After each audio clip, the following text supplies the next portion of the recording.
Okay, I'm going to explain how this 5x5 addition timetables worksheet works.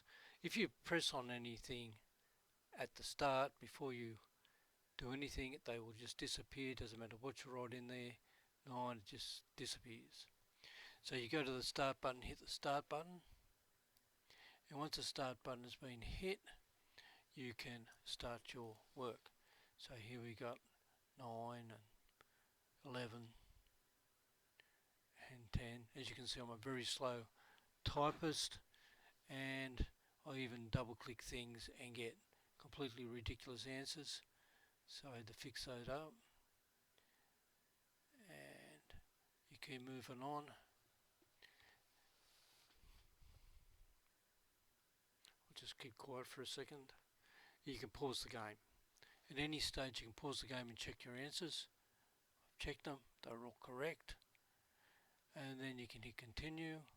But if you don't hit continue, you can't put the numbers in. You watch, see the numbers come out. If you put letters in as per before, the letters come out. So you continue, put a couple more numbers in.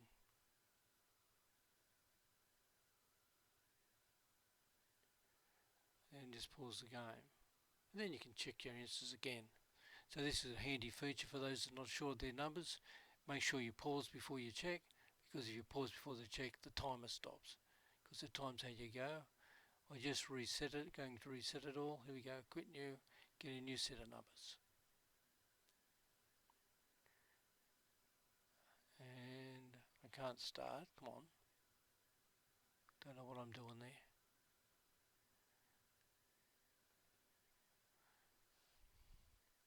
Now this could get a little bit boring watching all these, so I'll pause in a minute and let all the numbers come out. But we'll just see what happens first.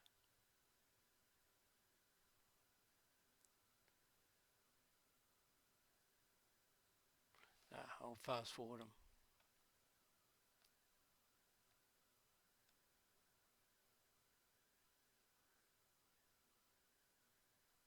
Wish I could type that fast. And here I am. I paused the game again. So my timer stopped. I get it. Found an error. But I've got to hit that continue before I can type anything in there. All I had to write was 10. Check the answers. Right. Once you check it, a message comes up. It said, wow, that was my best time. And there's my best time there. It says popped up. And then I go, okay. Come on. User initials. I didn't show you what happens when you don't have any initials in there. Another message comes up. Now I've started a new one. For some reason. Can't remember why. Oh, it's because I reset it. That's why. If you reset, you get to do the same numbers again. Now here, hit the level, you got to pull it in. You can change the level of what you're working at. Level means just the numbers are in a different range. You can't put minus numbers in. That's what I was trying to do there. Put -1 in. Doesn't work.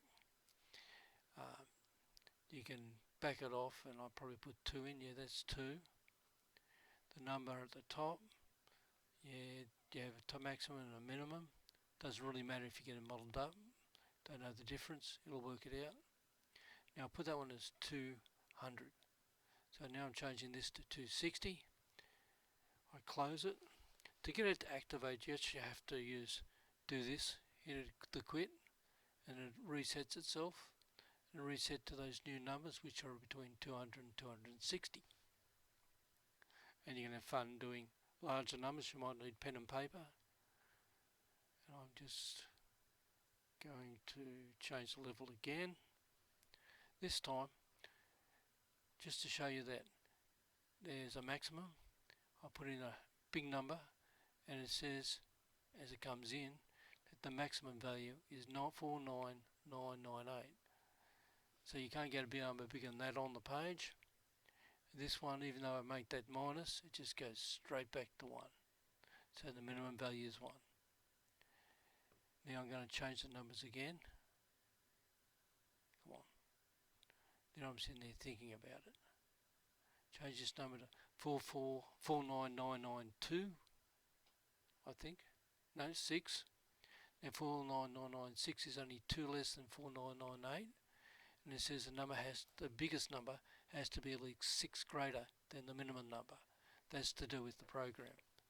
Not because I want you to only have those numbers, it just doesn't work.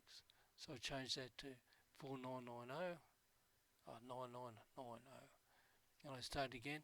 Now you got numbers between 4990 and 49998, and the 8 didn't even make it.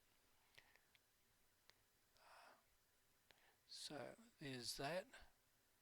What I've got to show you now is that, bring it back in, that you've got default numbers of 1 to 12, so once you do that, you get back to what you started with. And thank you for listening. Any questions, come back and ask me. That'll do.